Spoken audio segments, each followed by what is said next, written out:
झारखंड के हेमंत सरकार का कल यानी 29 दिसंबर को 4 साल पूरे होने जा रहे हैं, जिसे लेकर सीएम हेमंत सोरेन ने गुरुवार को सीएम आवास पर एक प्रेस वार्ता का आयोजन किया, जिसमें सभी मीडिया कर्मी उपस्थित रहे। इस दौरान मुख्यमंत्री ने पत्रकारों के सवालों का बड़ी बेबाकी और साफगोई से जवाब दिया। इससे पहले मुख्यमंत्री ने सरकार के 4 साल के कार्यों का जिक्र किया। उन्होंने कहा कि कल 29 दिसंबर को सरकार के 4 साल पूरे हो रहे हैं और सरकार के 4 साल के सफर में कोरोना आ गया, पर हमारी सरकार ने राज्य में स्थिति भयावह नहीं होने दी। हालात का हमने डटकर मुकाबला किया। ये झारखंडियों की सरकार है, हम हर वर्ग को लेकर चल रहे हैं। हमारी सरकार आपकी योजना, आपकी सरकार आपके द्वार कार्यक्रम के माध्यम से अंतिम व्यक्ति तक पहुंचने की कोशिश कर रही है। वहीं मुख्यमंत्री ने आगे कहा कि झारखंड पिछड़ा राज्य है, जो सहयोग केंद्र से मिलना चाहिए उसके अनुरूप हमें कम सहयोग मिला। इसके बावजूद हम लोगों ने अपने कदम नहीं रोके और निरंतर आगे बढ़ते रहे। गांव को छोड़कर विकास के लिए आगे बढ़ना संभव नहीं। गांव मजबूत होगा तभी शहर मजबूत होगा, शहर मजबूत होगा तभी राज्य मजबूत होगा। सीएम हेमंत सोरेन ने आगे राम मंदिर को लेकर कहा कि राम मंदिर को लेकर हमें न्योता नहीं मिला, अगर मिलेगा तो जरूर जाऊंगा। और इस राज्य को पूर्व की सरकारों ने कुचलने का हर संभव प्रयास किया। वहीं सीएम हेमंत सोरेन ने जातीय गणना पर पत्रकारों के सवाल पर कहा कि हम जातीय गणना के पक्ष में हैं। साथ ही INDIA गठबंधन में नहीं जाने के बाद दबाव बनाए जाने के पत्रकारों के सवाल पर मुख्यमंत्री ने कहा कि ये भ्रम है कि सरकार को डराकर कुछ करा लिया जाए, तो ये गलतफहमी में ना रहे। कोई प्यार से मांगे तो सिर काट कर हम दे सकते हैं। साथ ही उन्होंने ईवीएम के सवाल पर कहा कि ईवीएम को हटा देना चाहिए। ये झारखंडियों की सरकार है और हम लोगों ने राज्य के हर वर्ग, हर समाज को लेकर आगे बढ़ने का काम प्रारंभ किया। एक बहुत महत्वाकांक्षी योजना सरकार की रही, आपकी योजना, आपकी सरकार, आपके द्वार कार्यक्रम के माध्यम से हम लोगों ने 2021 से राज्य के अंतिम व्यक्ति तक पहुंचने का प्रयास किया। जिन लोगों को इस बात की भ्रम है कि सरकार को डरा कर, धमका कर उससे कुछ करवा लिया जाए, तो ये बहुत बड़ी भूल होगी, खास तौर पर हमारे साथ, क्योंकि हम लोग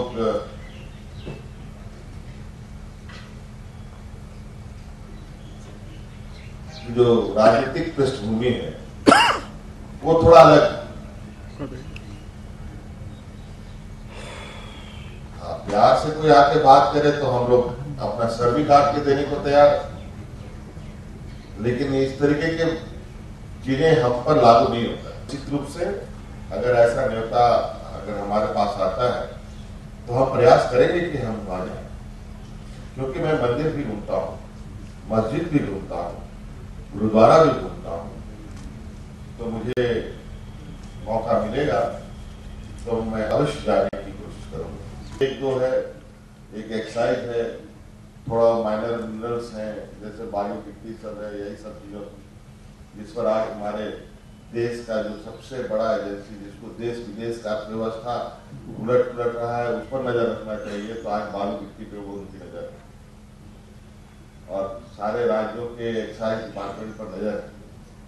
सरकार के उस संसाधन भी ना आए तो जुगाड़ होता है।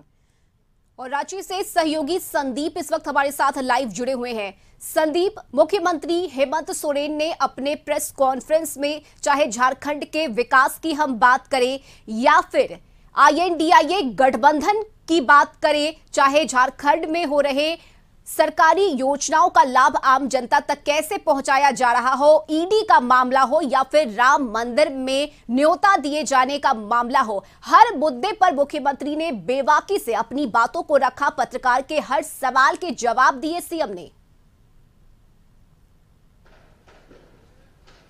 सही कहा, क्योंकि मुख्यमंत्री की जो प्रेस वार्ता मुख्यमंत्री आवास में थी, बेबाक तरीके से आज मुख्यमंत्री हेमंत सोरेन इस प्रेस कॉन्फ्रेंस में नजर आया और उन्होंने साफ तौर पे कहा कि कल देर रात उनकी थोड़ी ठंड लगने से तबीयत खराब भी थी, उसके बावजूद आज वे प्रेस कॉन्फ्रेंस में मौजूद हुए हैं। हालांकि यदि उनके पास समय होता तो उन सभी आंकड़ों को लेके वे इस प्रेस कॉन्फ्रेंस में बैठते, पर जितनी भी तैयारी यदि मुख्यमंत्री की बात की जाए इस प्रेस कॉन्फ्रेंस को था, तो वो मुख्यमंत्री ने साफ तौर पर कहा कि वे बिना तैयारी के इस प्रेस कॉन्फ्रेंस में मौजूद है और आपके हर एक सवालों का भी जवाब देंगे। हालांकि यदि पूरे इस आपकी योजना, आपकी सरकार, आपके द्वार कार्यक्रम की बात की जाए तो यह तीसरा चरण चल रहा है और तीसरा चरण में 23 जिलों से होता हुआ यह कार्यक्रम अब राजधानी रांची पहुंचा है और इसी ऐतिहासिक मोरहाबादी मैदान में कल 29 तारीख यानी 29 दिसंबर को आपकी योजना, आपकी सरकार, आपके द्वार कार्यक्रम का समापन होना है। यानी कल 24 जिले, राज्य के जो 24 जिले हैं,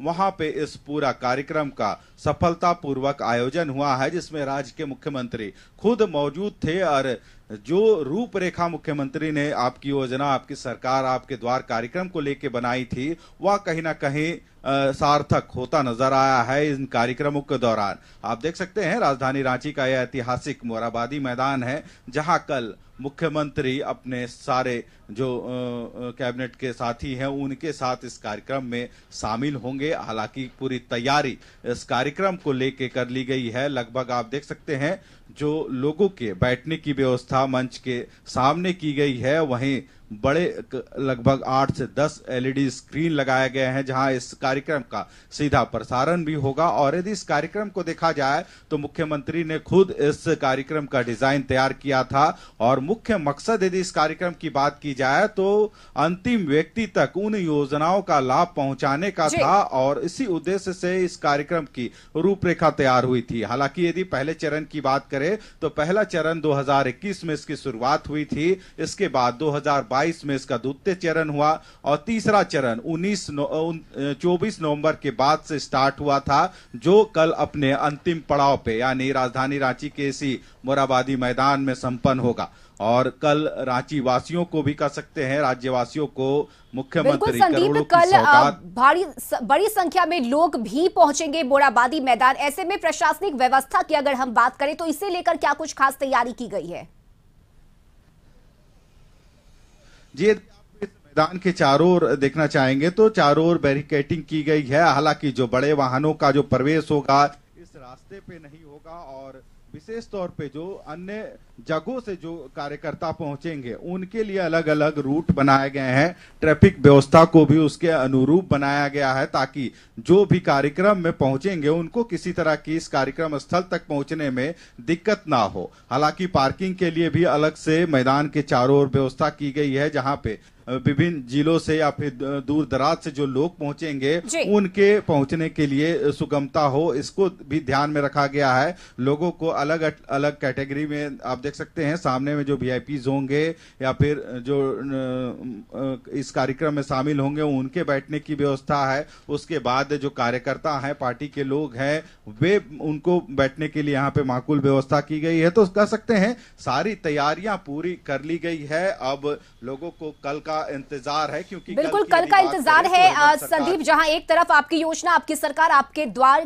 के तीसरे चरण का कल समापन होना है, वहीं हेमंत सरकार अपने 4 साल भी पूरे कर रही है। ऐसे में कई बड़े नेता जेएमएम के मौजूद रहेंगे और मुख्यमंत्री हेमंत सोरेन मंच से कई बड़े ऐलान भी कर सकते हैं, इस बात की भी पूरी संभावना है।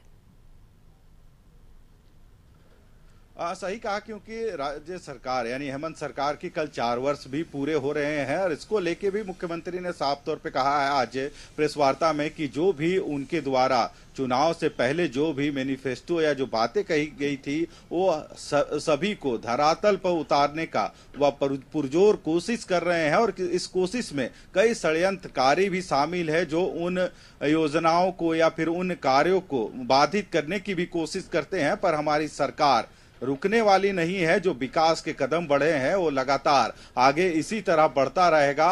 और कल के कार्यक्रम के लिए उन्होंने सबको कह सकते हैं निमंत्रण भी दिया है इस प्रेस कॉन्फ्रेंस के माध्यम से, और 4 वर्ष सरकार के पूरे हो रहे हैं और यही वजह है कि कल ही इस आपकी योजना आपकी सरकार आपके द्वार कार्यक्रम का समापन भी होगा। और उन्होंने साफ तौर पे भी कहा है कि यह जो कार्यक्रम है यह हर एक वर्ष चलेगा और उन हर एक अंतिम व्यक्ति को उनका अधिकार और जो उनका हक है वह यह सरकार देने का काम करेगी। बिल्कुल संदीप, आज के प्रेस कॉन्फ्रेंस की अगर हम चर्चा करें तो आज राम मंदिर पर भी मुख्यमंत्री ने कहा कि उन्हें अब तक न्योता नहीं दिया गया।